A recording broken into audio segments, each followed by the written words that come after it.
Hello, guys, and welcome to the third episode of the Puck Drop Podcast, where today we have a special guest, as I promised in the last episode. We have my good friend Aidan Schlaich here to talk about some topics with us about the upcoming NHL season. Want to say hi, Aidan? What up, fellas? How's it going? All right, Aidan is going to be here today, and we are going to have three topics today.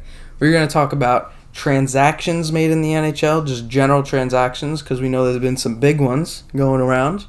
A few big players. You might know what I'm talking about. We're going to have predictions for the new divisions for the 2021 season. Predictions of which teams make the playoffs and which ones miss. And we're going to do an extra part of the episode in which we'll list the number one player for each position. So we'll have 5 positions. We're going to go left wing, center, right wing, goalie, and defense. Sorry. So we're going to start with transactions. Transactions, some of the main transactions, starting off with Leo Komarov. He was put on waivers by the New York Islanders. His career has 457 games, 62 goals, 100 assists. 6 foot, right wing. Aidan, what do you think about this? Low key, I feel like I don't really care about this. To me, he was only good for instigating. And yeah, I guess that's like a major part. Like we got Matt Martin and Cal Clutterbuck. But I feel like Komarov, he just doesn't bring the same energy as them two. I feel like he has the team energy, though. You know, they all call him Uncle Leo. He's like the veteran. He's 33 years old. I feel like he's the veteran of the team. They can all like look up to him a little bit. But I guess there's nothing you can do now. They put him on waivers, and if someone doesn't his waiver contract, I believe, would be a 1 year, 750 something thousand. If someone picked him up, I believe that's what it is. Next, the Minnesota Wild, Marcus Foligno. They re-signed him to a 1 year deal. I don't remember how much it was. Oh, no, wait. They re-signed Marcus Foligno, for a 3 year deal with the Minnesota Wild. His career is 565 games, 75 goals, 108 assists, making it 183 points. He's not young, but he's not old either. He still has a few years left in him, I think. But he doesn't seem like one of the key players for Minnesota Wild, like Matt Dumba or Zuccarello. Aidan? I feel like this is I don't really know much about Marcus.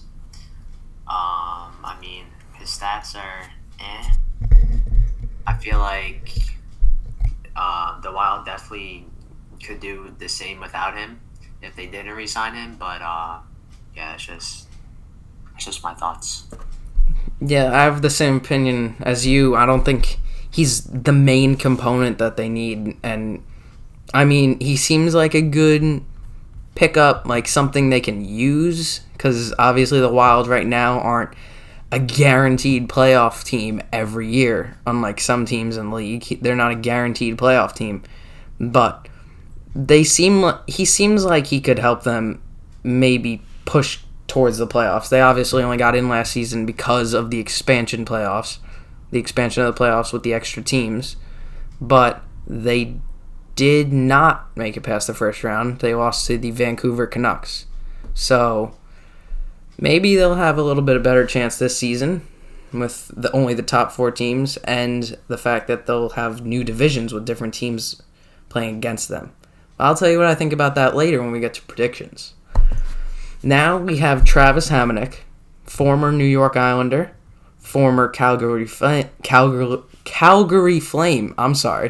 former Calgary Flame, now going to the Vancouver Canucks with 637 games played, 37 goals, 151 assists, totaling to 188 points. He was very good on the Islanders. I think he got most of his stats that he has now on the Islanders. He's about 30 years old, 29 years old, I believe. He plays defense, So he's not expected to be the all-time goal scorer, obviously. He's not expected to be incredible. But with 1,130 shots, maybe 37 goals is a little bit low, but he can still pull off defensive skills that many other guys can't in the league, and I think it was actually a really good pickup for the Canucks. I believe signing him for either 1 or 3 years. Kind of forgot about that. I believe it was 1 year, $1.2 million, if I'm correct, but I'll check up on that later. Aidan, you have any thoughts on Travis Hamonic? Yes, sir, I agree. 100% second rounder out of St. Malo. Honestly, was a great player for the Isles. Canucks definitely could have used some defense besides Quinn Hughes. Definitely got solid defenseman. 100%. It's a pretty good signing.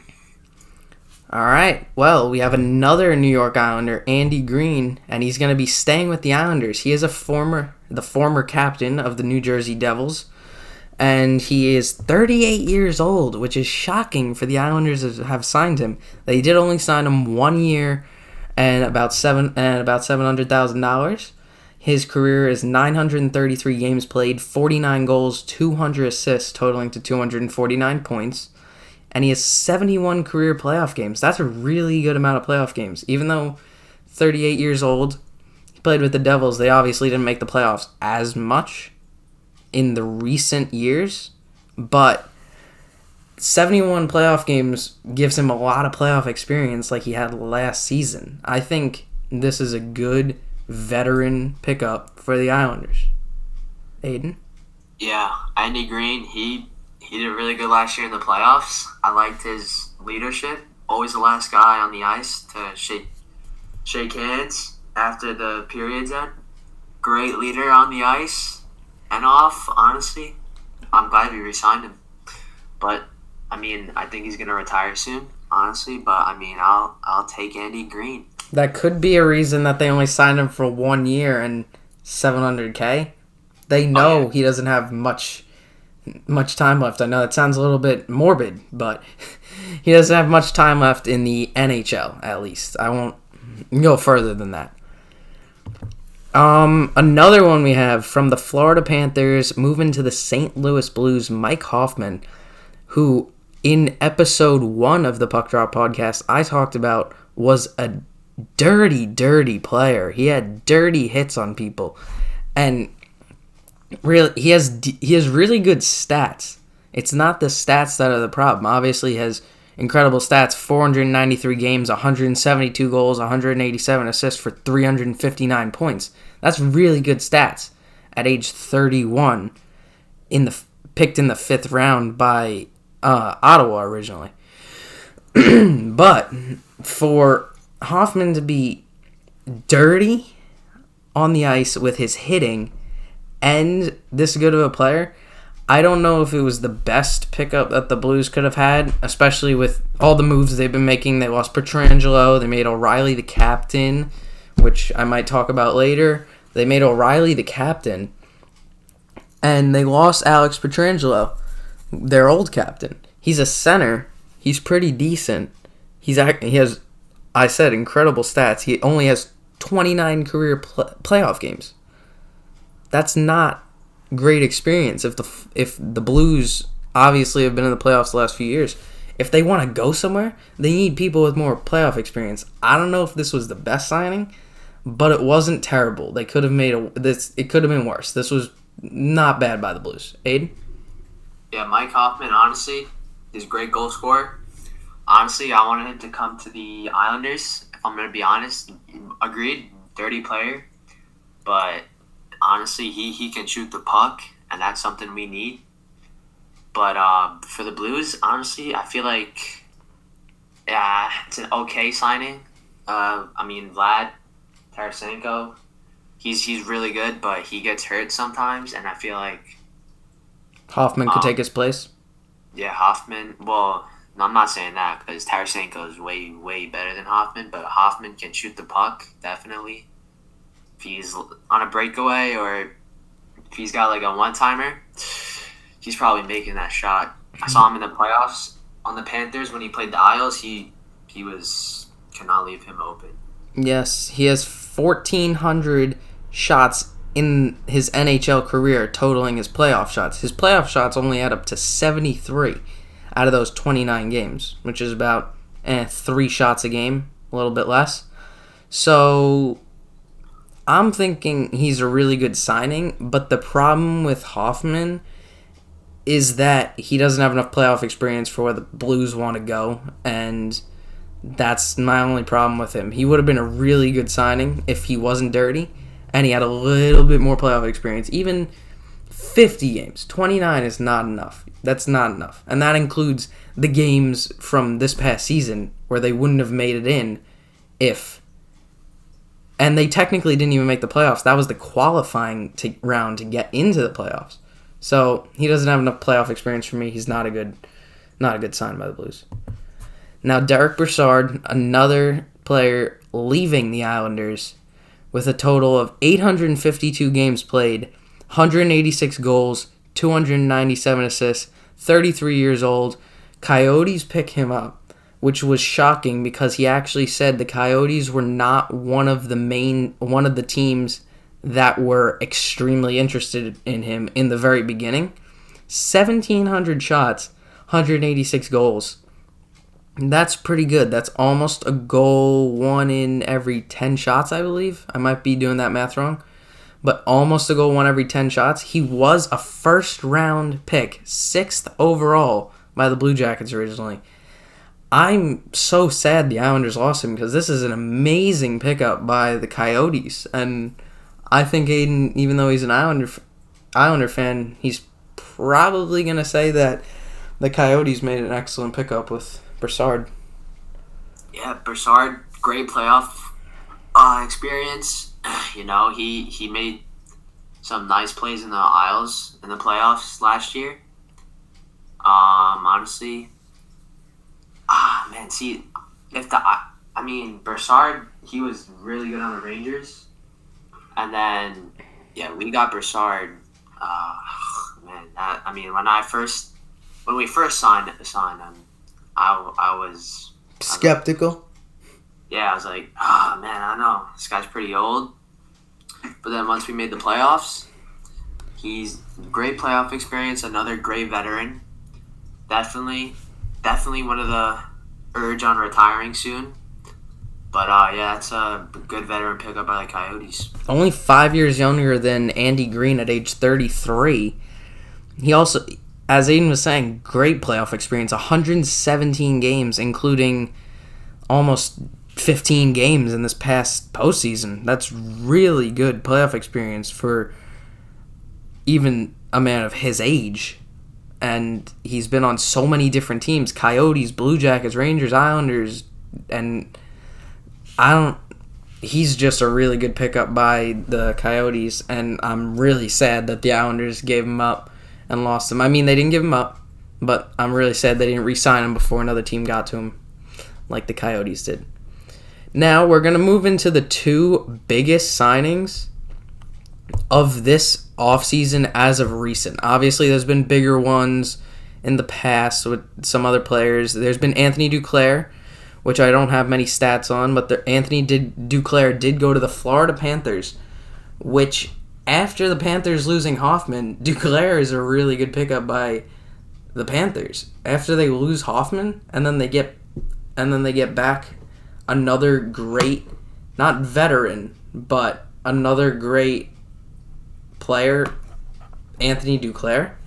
He has okay playoff experience because he was on the Ottawa Senators. They haven't made the playoffs in a while in the recent years, but he has really good playoff experience. But we're not going to talk about him in this. We're actually going to talk about the Boston Bruins and them losing their captain, Zdeno Chara, age 43. Everyone thought he was done after this season. That was it. That was over. He had a great run.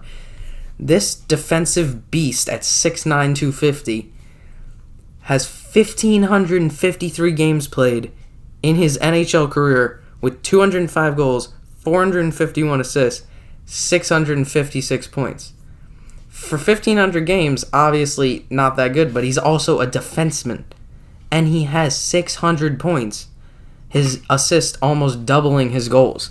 This was possibly the best pickup, if not one of the only pickups for the Capitals over this offseason. And I think the Capitals have a really young defense besides Carlson. And I think that Zdeno Chara is going to be one of the biggest rewarding players for them in the coming years. He's just an all-around general nice guy. He has 3 awards. Obviously, he has the Stanley Cup. He has 3 main awards in his career. Mark Messier Leadership Award and the James Norris in 2008, 2009, and the Mark Messier in 10-11. All with the Bruins. He was on the Islanders once before for only a few years. And he's just an all-around general nice guy. He has great hockey IQ, and the Capitals could have made one of their best pickups in a really long time. Aidan?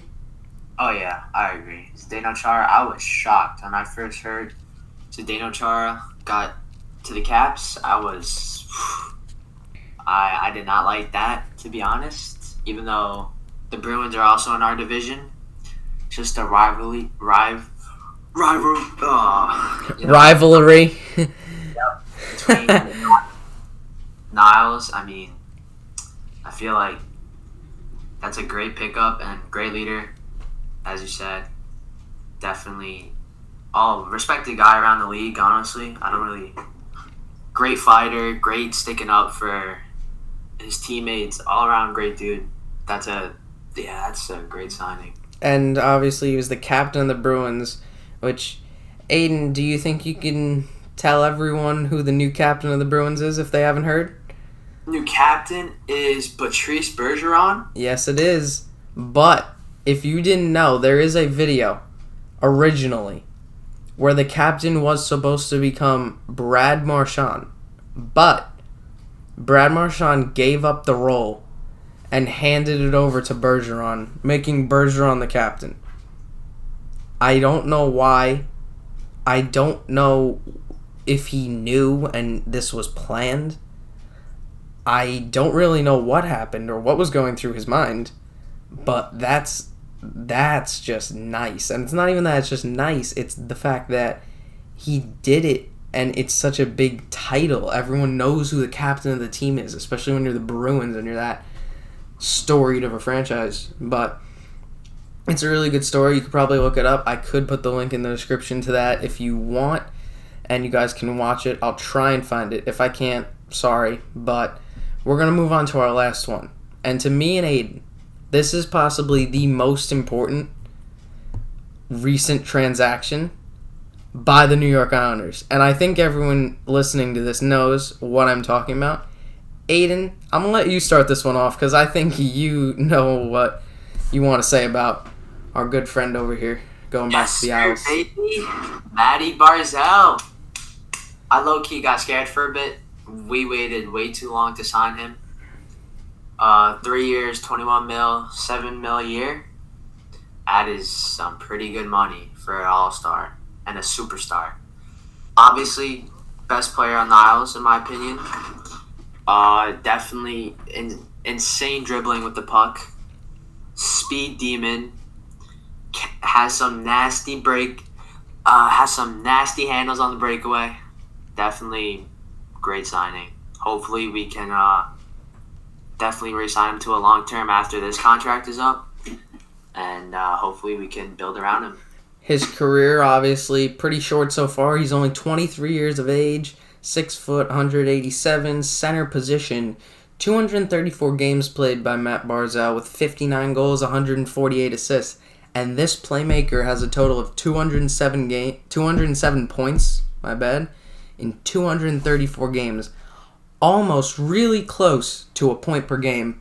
Getting picked in 2015 by the Isles, first round, 16th overall pick. And is, as I said, 23 years old. And he already has more playoff experience than Mike Hoffman in almost half the games, which is shocking. But Barzal is obviously the best player on the Islanders, and as of now, the fastest skater in the NHL. if you guys weren't watching the All-Star game or you didn't hear about it, he was the fastest skater in the NHL as of last season when they did do the All-Star game and then COVID hit. But right now, he still has that title until further notice, and there was no All-Star weekend this season, so he'll have it for 2 years, and he gets to milk in the fastest skater a little bit longer. Also, of note, Barzal has 520 shots with 59 goals. That's almost 1 goal every 10 shots. Almost a little bit. That's actually, I think, a little bit better. I think I'm doing my math wrong. But that's almost a little bit better than 1 goal every 10 shots. I believe that's 1 point something goals every 10 shots. Anyway, that is our last transaction we're going to talk about in this episode. I might make a separate episode about transactions happening around the league during the season. But during the season, I'm going to be making mostly videos, probably week by week, about standings and who's showing potential, who's not. And speaking of who's going to show potential and who's not going to show potential, we're going to move on to me and Aidan's predictions for each of the 4 new divisions. Now, I'm going to read off the new divisions to you guys so you can hear why we're making these predictions. I'm going to read off, just in case you haven't heard of the new divisions. They are the North Division, which is the Canadian division due to the closure of the Canadian border. The West Division, the Central, and the East. The North consists of Calgary, Edmonton, Montreal, Ottawa, Toronto, Vancouver, and Winnipeg. The only division with 7 teams, every other containing 8. The West Division, which is Anaheim Ducks, Arizona Coyotes, Colorado Avalanche, Los Angeles Kings, Minnesota Wild, San Jose Sharks, St. Louis Blues, and Vegas Golden Knights. The Central Division, containing the Carolina Hurricanes, Chicago Blackhawks, Columbus Blue Jackets, Dallas Stars, Detroit Red Wings, Florida Panthers, Nashville Predators, and Tampa Bay Lightning, your previous Stanley Cup champions. And the East, Boston, Buffalo, Jersey, New York Islanders, New York Rangers, Philadelphia Flyers, Pittsburgh Penguins, and the Washington Capitals. Those are 31 teams sorted into their 4 divisions for the 2020-21 regular season with their new divisions. We're going to start off with the North Division and tell you who we think is going to take the division, who's going to come in last, and then we'll just go straight down the list of who in the order we think each team will be placed. At the end of the season, we will invite Aidan back with his predictions to talk about the results of his predictions, how many he got right, how many teams he placed in the right order, and what he thinks he could have changed and what changed and affected his predictions and what didn't happen that made his predictions wrong. Unless they're all right, which would be a miracle, but we know that's not going to happen. Sorry, Aidan. So first off, we'll start with the Canadian division. I know me and Aidan disagree about this one, but with what they've shown, I'm picking Vancouver Canucks with that young, strong, playoff experienced team, and the only Canadian team to make it past the first round last season. I'm picking and make it to the second round. I'm picking the Vancouver Canucks to take the Canadian division. And I know Aidan doesn't agree with that, but let's hear what he has to say. Who takes that division? Yeah, I mean, the Canucks are a great team, and I think they'll finish second, but I got the Edmonton Oilers. I feel like McDavid and Draisaitl, they can carry that team to the playoffs. Definitely had a pretty good offseason, and I feel like Edmonton's going to take it. I agree with you, but I also obviously disagree with you. I feel like Edmonton didn't have a strong enough showing. What do you think? They had played against the Blackhawks, and they did not live up to their potential against the 12 seed versus the 5 seed, Edmonton being 5. Yeah, I mean, well, Blackhawks have crazy playoff experience with Patrick Kane, Duncan Keith, Jonathan Taves. Yeah, they just have they're really good in the playoffs.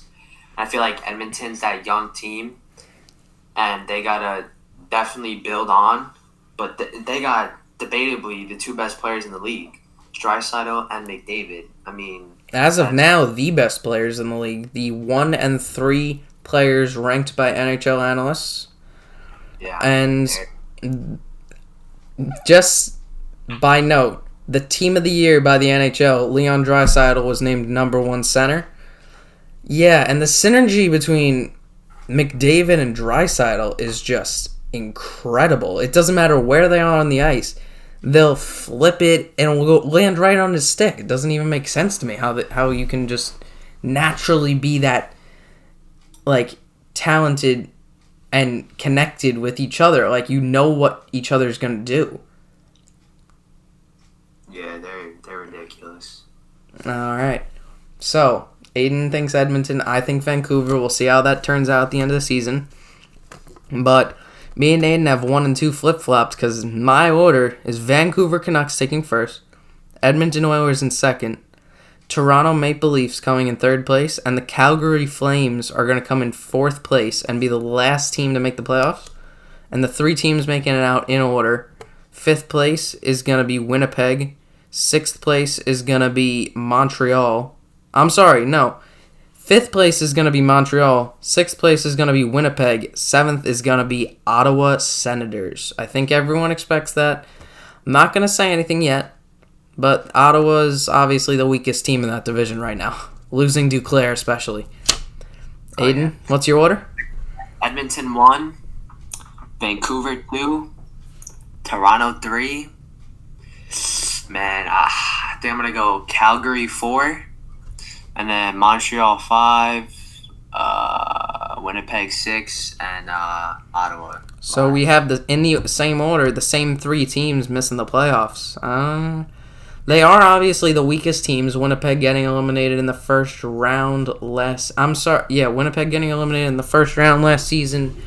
2, I believe the Flames, but I could be wrong.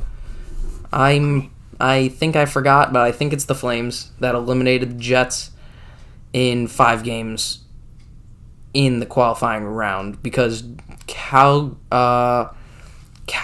I believe, was the 6th seed, if I'm incorrect, and Winnipeg would have been the second to last seed to make it in. I could be wrong about that, though, so don't say anything yet.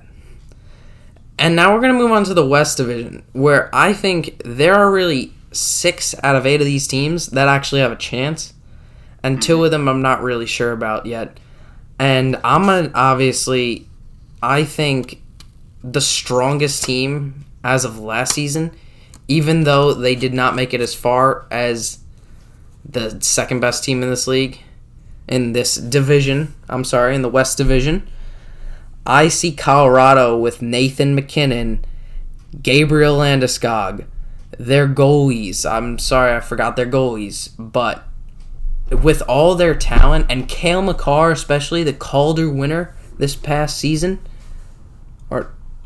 I don't see any way Colorado can give this division up, except to Vegas, who I'll tell you later I did pick as second place team. And Vegas, in a short span of time, has an incredible playoff experience. They've never missed the playoffs in their how many years of existence? 4 or 5? But Aidan, I think you might have a similar thought process to me. Yeah, I got Colorado taking that division. Nathan MacKinnon, if he doesn't get hurt, and if their line stays healthy, him and Landeskog, I feel like they could potentially be one of the best duos in the league, passing McDavid and Draisaitl if Landeskog gets there. But MacKinnon he is a monster. Like, he's injury prone, but if he doesn't, he's a force to reckon with. Oh yeah, he's nice. Yeah, I agree with you too with Vegas going second. They're just, I don't even know how they're that good and they just got in the league. That just blows my mind. Obviously, the Blues have made the playoffs the past few years, but with what they showed last season, even though Vancouver's a strong team, with what they showed last season against Vancouver, I see them making the playoffs, but I don't know how far they're going. I don't see them getting past the first, second round. They're not the playoff team they were 2 years ago. And I see my order of teams from 1st to 8th.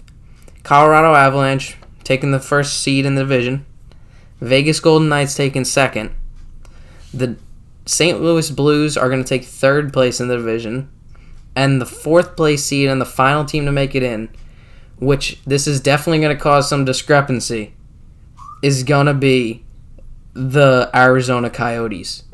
And I know a lot of people are going to fight that. But they had a strong showing against the Nashville Predators. They did pretty good. I know they look weak against the Avalanche with only 1 win and 2 of them coming 7 goals for the Avalanche. But I know they didn't have as many draft picks, obviously, this past season with the draft scandal that they pulled off, doing a fake combine for players, a legal combine to the NHL. But the Coyotes are a growing team, and they have very good goaltending. Darcy Kemper is a very good goaltender, underestimated very much in the league. And they have very young players. I believe they have Ekman Larsson. I'm pretty sure Ekman Larsson is still on the Arizona Coyotes, and he's pretty good. And they got a bunch of other players, and I just think no other team out of the bottom 5 teams in the division are better than the Coyotes.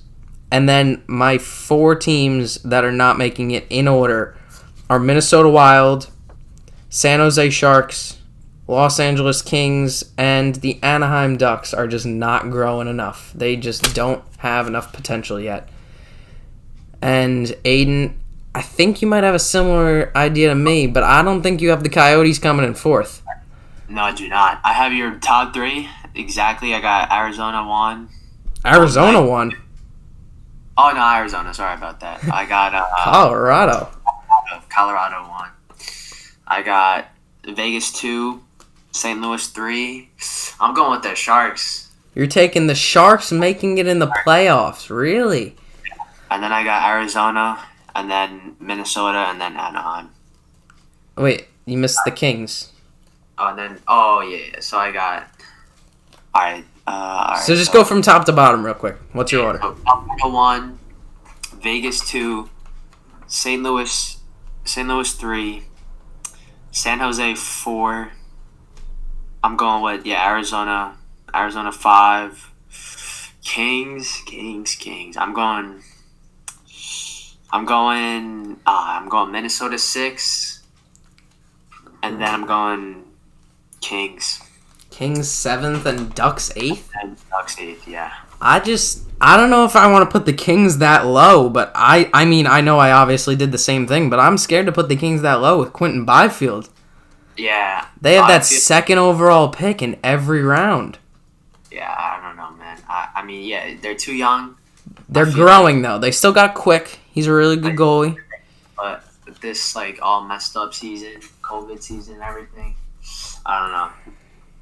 Well, about halfway into the podcast, I'm going to move on to the Central Division, where I can see about all of these teams except 2 making the playoffs. I have 6 teams that have potential to make the playoffs out of this 8 group. And obviously everyone knows who I'm going to put first place. Tampa Bay is obviously going to take the division for the Central. And I'm not just putting Dallas second because they made it to the playoffs last year. They're strong. They have a young and veteran team. They have Jamie Benn, Tyler Seguin, even though he's injured right now. He's on injured reserve.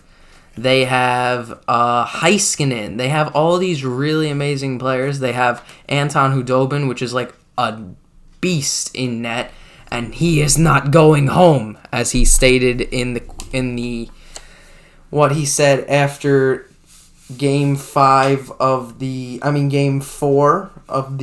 Stanley Cup Final. He stated that after that, and that's one of the most iconic lines from Anton Hudobin as of now. So I'm going Tampa, Dallas. Then Carolina is going to take 3rd place, in my opinion. Columbus Blue Jackets are going to be the 4th place team and the last team to make it in the playoffs in this division. They've just been so strong. They're like the one team that can beat Tampa Bay.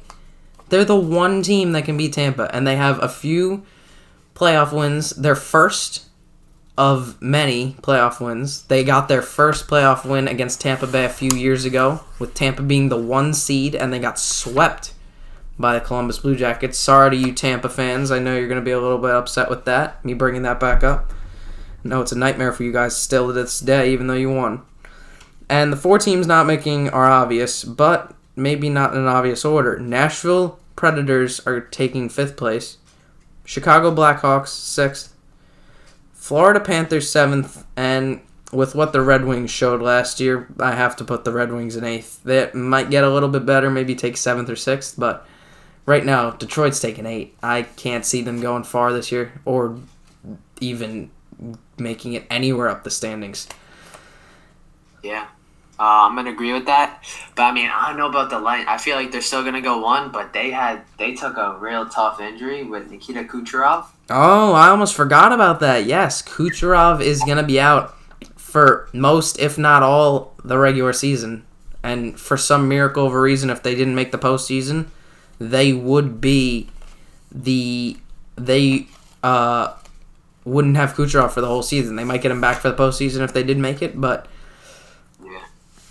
Kucherov is obviously their best player on that team by far, excluding defenseman Victor Hedman and Braden Point. But right now, Kucherov, this man's got a move named after him. This man has his name engraved in history.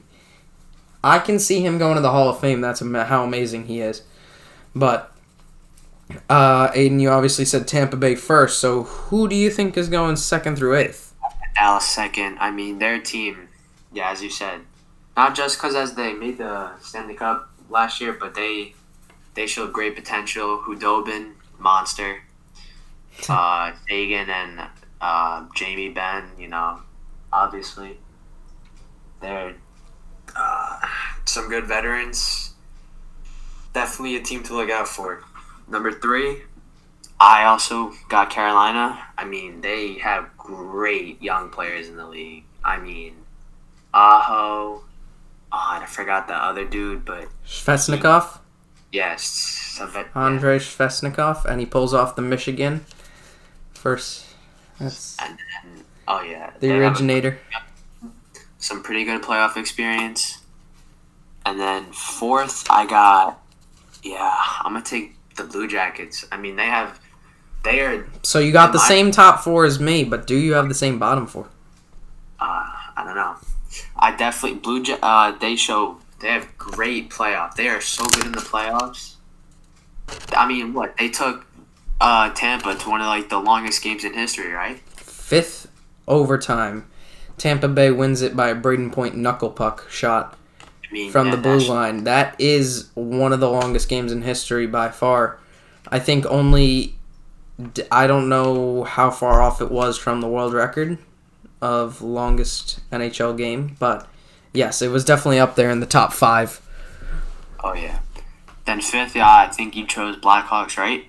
I had Nashville in 5th, actually. Yeah, I'm going to take the Blackhawks 5th. Wow, all right. Having high potential for the Blackhawks with Kirby Dach and all those players. Nashville 6th, 7th.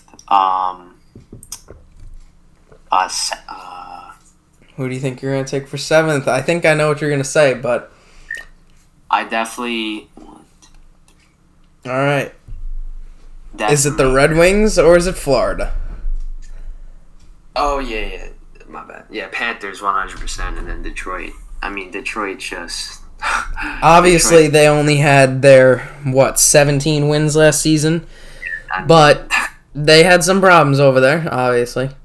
But every team has their low season, so they could bounce back really strong and some miracle take that 4 seed or even just be the last team out of the first team out of the playoffs, which obviously would be even if they were the 5th place team in the division, that would still be incredible improvement for Detroit.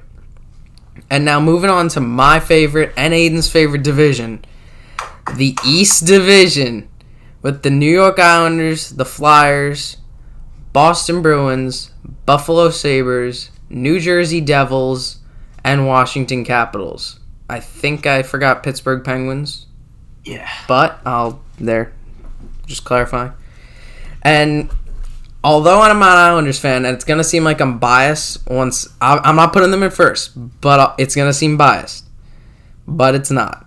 I have honest reasons for what I have to say. I'm putting Boston in first for just completely obvious reasons. You have David Pastrnak. He was put on Team of the Year as the best player for his position. You have Patrice Bergeron, you have Brad Marchand, you have Charlie McAvoy, you have your goaltending with Halak and Rask, and this team's like almost unstoppable. This is the President Trophy winning team from last season, and obviously I think they're going to take the East Division, even though it's going to be, as many people have said, the toughest division in this NHL season, with all these teams except one having a chance at the playoffs. I would say two, but if I said the Rangers, I would seem biased. So, second place, I do have the Islanders taking second place. They just made it so far in the playoffs last year. Their team is so young. They re-signed Barzal, so that's one of the main reasons I'm putting the Islanders in second. The fact that they re-signed Barzal, and they just have such good synergy now. They haven't gotten rid of many players, which means that they can all work together a little bit more. And with the veteran experience of players like Andy Green and the young, talented hands and shot of players like Barzal and the slap shot accuracy of Pulock and the defensive play of Pulock and Pelech together, and all these young prospects, Wallstrom, Dobson, Koivula, all these players, AJ Greer coming from the Avalanche, I believe. Just the Islanders, I don't see a team better than them besides the Flyers, possibly, based on what they showed last season.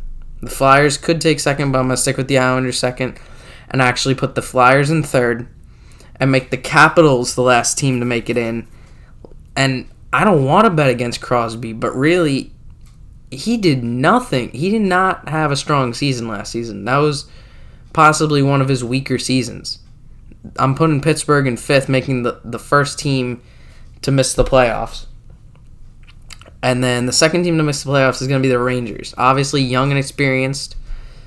Young and some players inexperienced at NHL level, such as Lafreniere. He's talented, but he doesn't have synergy with all these new players, even though there's been training camp open for a little while. He doesn't have a good connection with all these veteran and even non-veteran younger players on the team that have played there for a few years now, or even 1 year. It doesn't matter, like Capo Caco. He's a new player. He's never played with Lafreniere. He doesn't know how he plays like. He doesn't know how he shoots. He doesn't know what he's always thinking. He doesn't know if he's more defensive or offensive. Things like that. Obviously, we know he's more offensive, but I'm using it as an example. So the Rangers are going to take sixth in the East Division.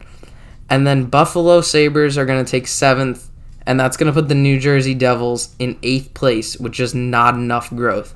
Obviously, I can see the Buffalo and Devils flip-flopping, but I'm going to stick with Buffalo and Devils for second to last and last. And that's going to be our last division, but we got to finish Aidan's predictions for the East Division.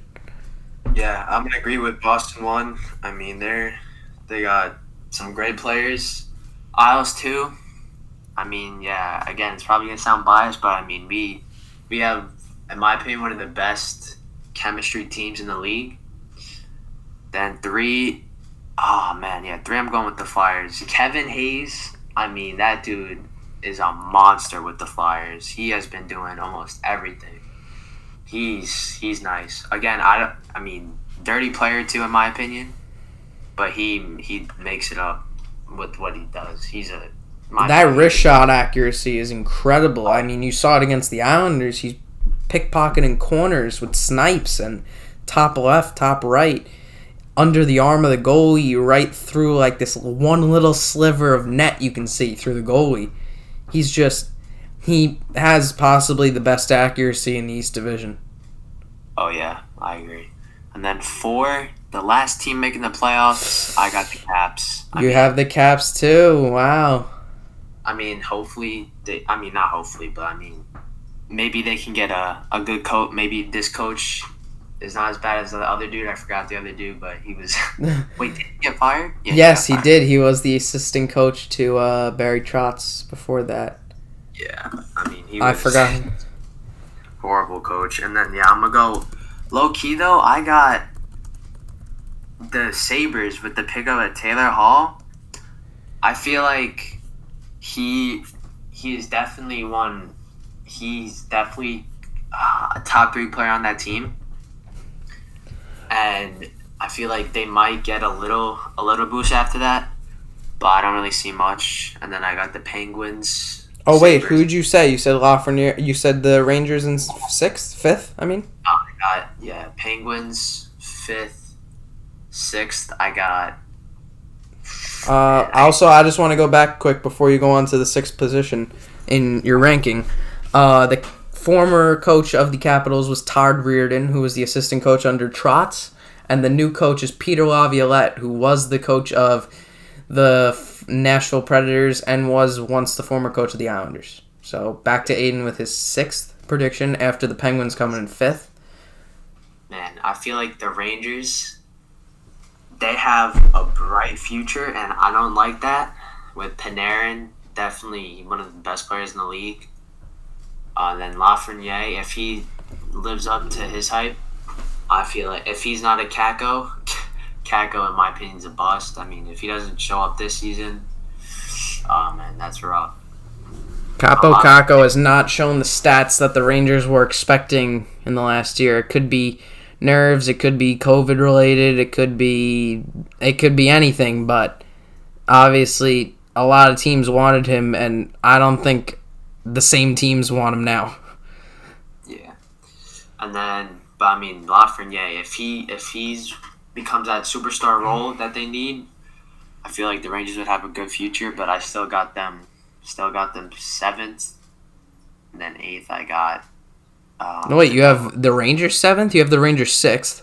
No. I got the 5th Penguins, 6th Sabres. Oh, I did not hear you say 6th is the Buffalo Sabres. Okay. And then 7th is the Rangers, and then we obviously know where we're putting the Devils back in 8th. Sorry, Devils.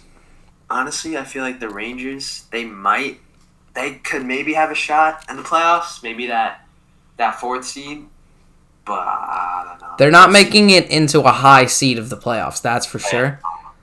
Yeah, can't wait for Thursday. Yep.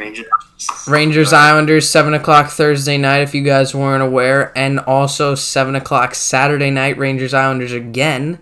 Those are the first 2 games for the Islanders and the Rangers of the season.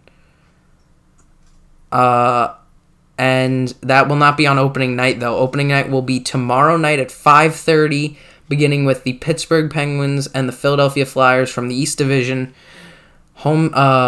Same state rivals. I believe the home team is the Penguins, but I could be incorrect. And Aidan, while we're talking about it, who do you think's going to take that game? I think it's the Flyers, but while we're talking about it, I think the Flyers take the game. Who are the Flyers playing? Flyers are playing the Pittsburgh Penguins. Oh, yeah, I got Flyers. I mean, if the Flyers did left off where they left last season, besides getting eliminated from your truly New York Islanders. I mean, if the Flyers do what they did in the regular season last year, then they're going to look scary, honestly. I got the Flyers winning. And obviously, one of the main components that we have neglected to talk about has been Carter Hart. Oh my gosh. He's the young goalie of the future. He's the new Henrik Lundqvist, in my opinion. Right? As of now, he's shown he has the potential to become the new Henrik Lundqvist. Oh, yeah. Especially, he's still in the East with the Flyers. And there's one other game I remember tomorrow night. Tomorrow night there is Tampa Bay Blackhawks, and I think you know what I'm going to pick, so I'm just going to let you... I think I'm just going to let you talk about that game. Yeah, I think it's pretty obvious that the Lightning's going to win. I mean, we'll see, though. Kuchi's out. If Stamkos doesn't get hurt and if he plays like the player he normally is, I feel like they could still definitely go high in seeding. But, yeah, I got Lightning tomorrow. And there are actually 5 games on tomorrow that I did not realize. There is also at 7 o'clock tomorrow. The Pittsburgh Flyers game is at 5:30, sorry.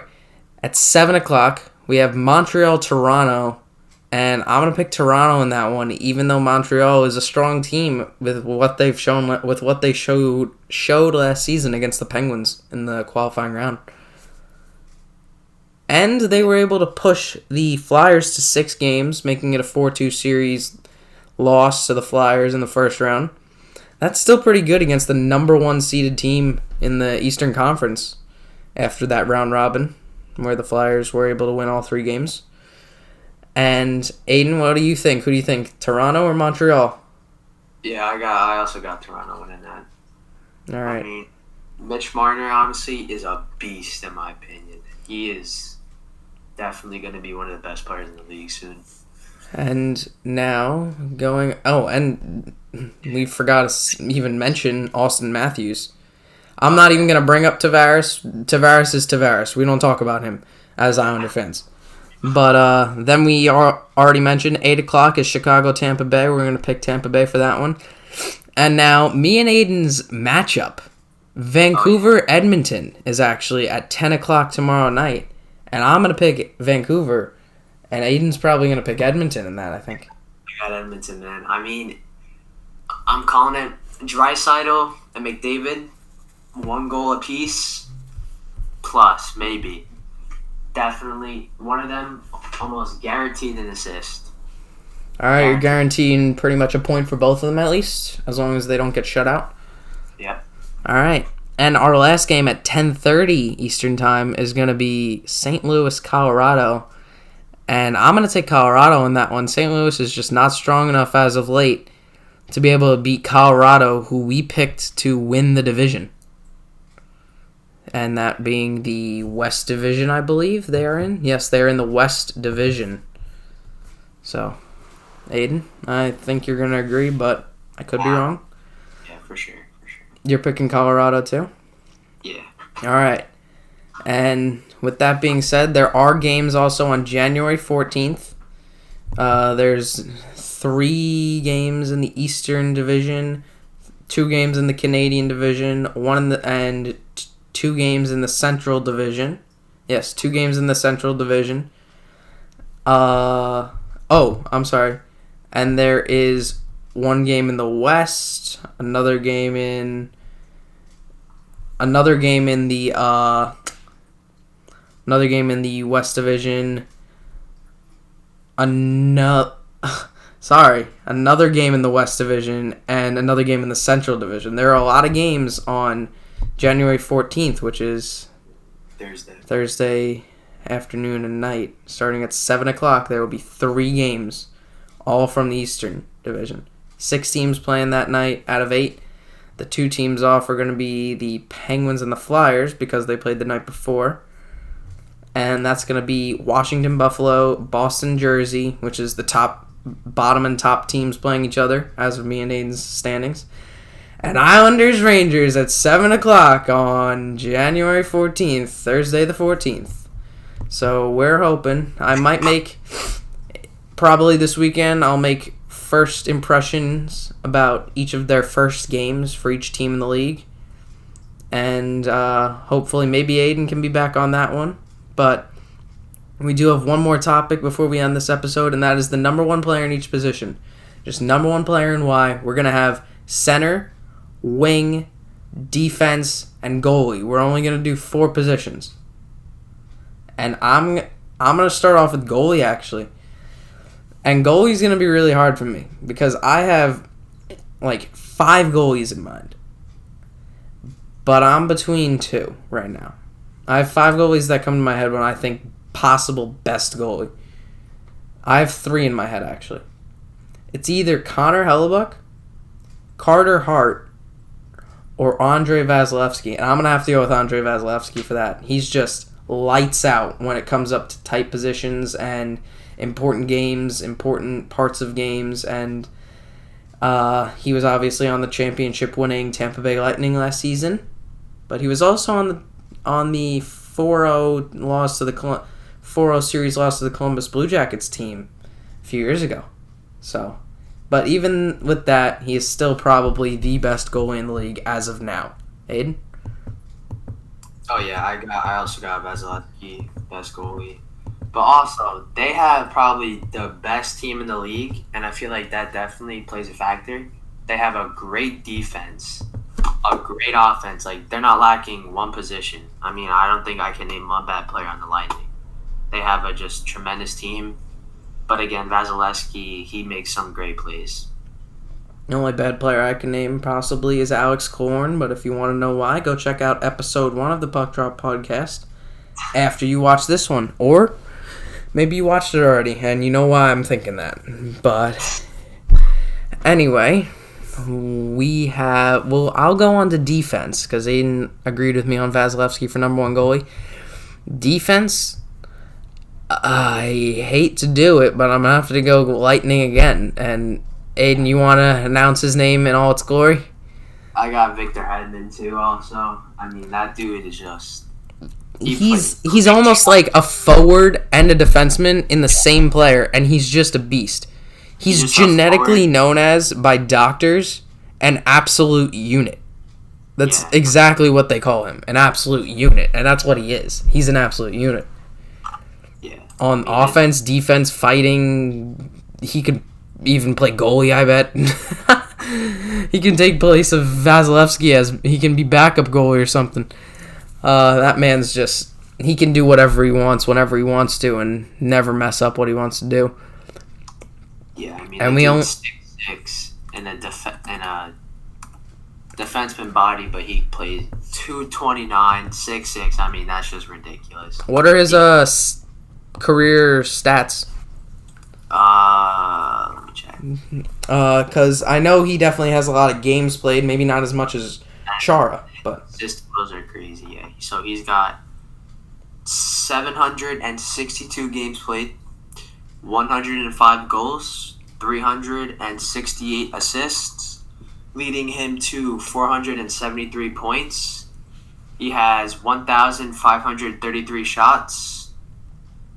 116 plus minus. I mean, that dude is a beast. I mean, especially in the playoffs last year, he was the reason for obviously winning that series over Boston, scoring the 2 OT goal against Boston in Game 5, I believe. No. Great clutch player. Wait, what'd you say? He's a great clutch player. Yes, obviously he comes up clutch. Against sadly against the Islanders too. Yeah, great playoff experience. 109 games played, 17 goals, 53 assists. I mean, almost 20 of those coming from this past season. Around 17, 16 playoff games. I don't know if they're counting the round robin in those, but hopefully not, because that would be a little bit inaccurate. Anyway, there's only 2 positions left, and then sadly that's the end of the episode. But 2 positions left. And they're center and wing. Wing, you're allowed to mix any wings you want. Any right wing or left wing, doesn't really matter. But center,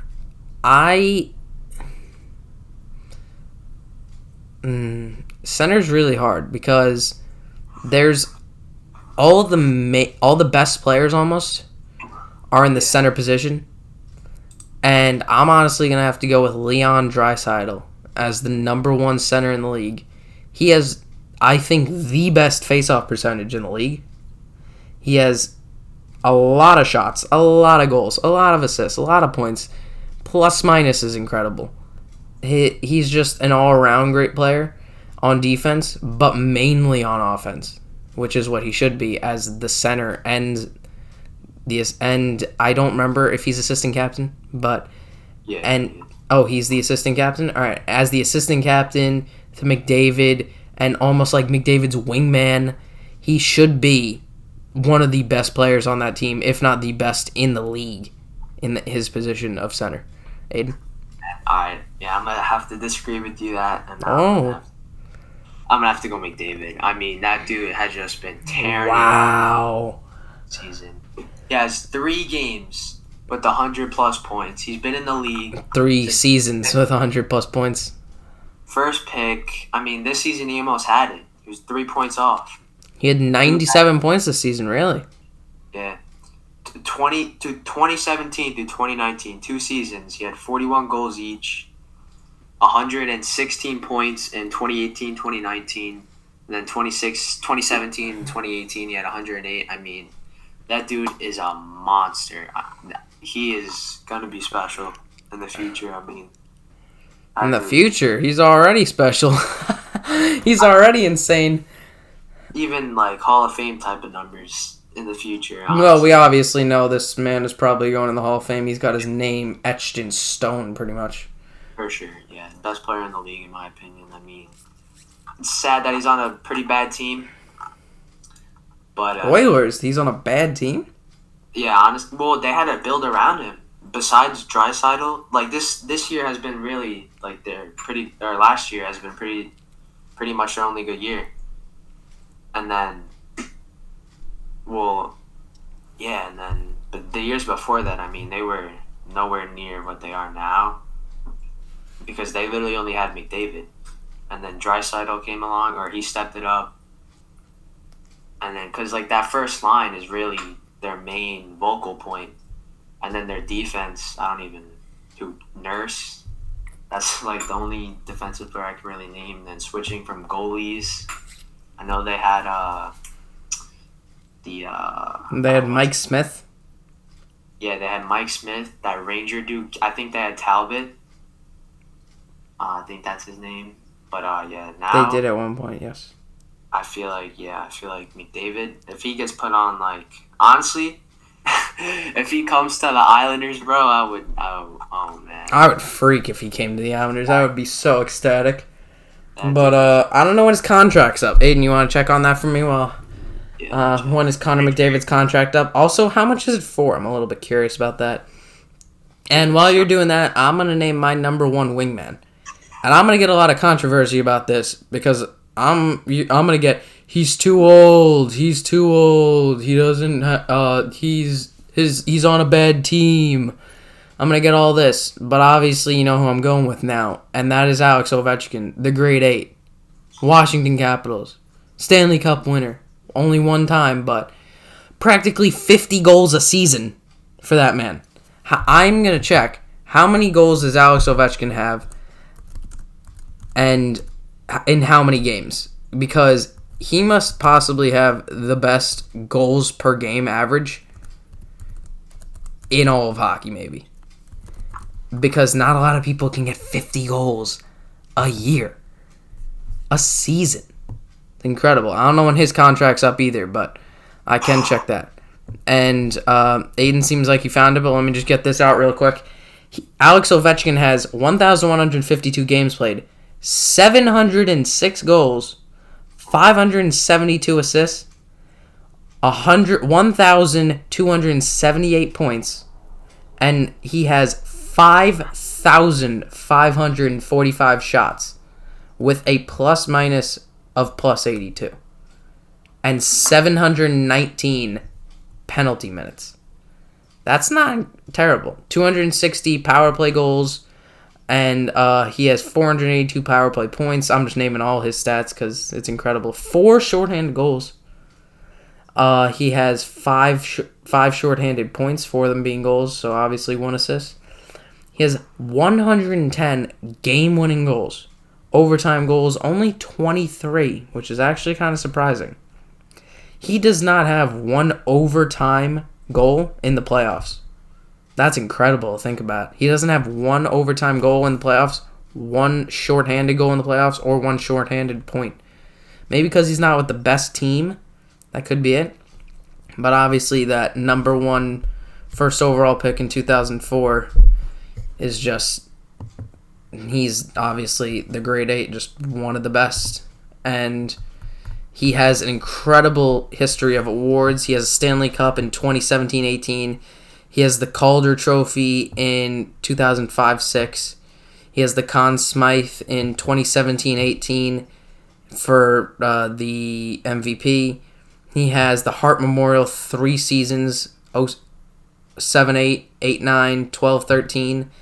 He has the Ted Lindsay 3 times, 7, 8, 8, 9, 9, 10. And he has the Maurice Richard for 1, 2, 3, 4, 5, 6, 7. He has the Maurice Richard trophy 9 times, 7, 8, 8, 9, 12, 13, 13, 14, 14, 15, 15, 16, 17, 18, 18, 19, 19, 20. He has the Art Ross trophy only once in 2007 and 2008, and is obviously possibly the greatest goal scorer and player for the Washington Capitals and in this league ever. And his highest goals in a single season was actually 2007-8, 65 goals. What? That's just incredible. I don't know how he did it, but he's obviously the best winger in the league in my opinion, and I think Aidan, I don't know how you could disagree unless you have someone in mind, but yeah. So back to the McDavid contract. oh right, we almost forgot about that. Yeah, he's not coming anytime soon. Oh, what is it? July 5th, 2017, an 8-year, $100 million contract extension through 8 years starting at 2017. So he isn't coming until 2025. Oh no, he ain't moving. He's getting $12.5 million per year. Wow, $12.5 million per year. That's incredible. He deserves it though. He deserves it. Oh yeah, he's gonna be 29 when he's a free agent. But I think there's no way that man's 24 right now. Yep. No, he's 23. Wow. I very much underestimated his age. Oh yeah, I mean, overestimated his age. And then, your number one winger. Let's go. That's our last. Okay, well, I'm gonna have to I'm not gonna agree with Ovechkin, but Ovechkin definitely has had the best career out of every winger in the league right now. But yep, I'm gonna have to go with. Oh man, I hate saying it, but Artemi Panarin. I mean. Yeah, but he doesn't. His career isn't long enough yet for me to call him a best winger. Ah, man, I know. That's what I'm saying, but like he hasn't done enough. I don't think, in my opinion, he hasn't done enough. You know, I feel like this year he could definitely. Wasn't he shoot. Man, what's it called? The the MVP in hockey, the Hart Memorial. He almost won. He was a candidate for the Hart Memorial. Yes, but he did not win that. Yeah, no, he didn't. But I feel like definitely. No, that's not the MVP. The MVP is the Conn Smythe, and that goes to the best player on the Stanley Cup winning team. So. No. I'm talking about MVP. Like yeah. Hart Memorial. Yeah, I know. MVP is Conn Smythe. No. Well, I'm talking about like the Hart Memorial is basically the MVP. Oh yeah, I guess. Yeah. So I definitely got Artemi Panarin up for the Hart Memorial this year. All right. If Rangers play. But honestly, yeah, Ovechkin has a great career. Definitely has mad respect around the league. But yeah, I got Panarin. All right, and with that note, that is going to be the last thing we bring up for the third episode of the Puck Drop Podcast. I thank Aidan for joining me on a little bit of last-minute notice. Maybe we can bring you back sometime soon for another episode. Hopefully our predictions go well, and you want to give a quick sign-off? Yeah. Goodbye, everyone. Thanks for having me, Brody. And we'll see these predictions at the end of the season. All right. Thank you, Aidan. And we will see you guys in the fourth episode of the Puck Drop Podcast or any special episodes posted. Thank you for watching. Make sure to subscribe, leave a like, and comment. And bye-bye.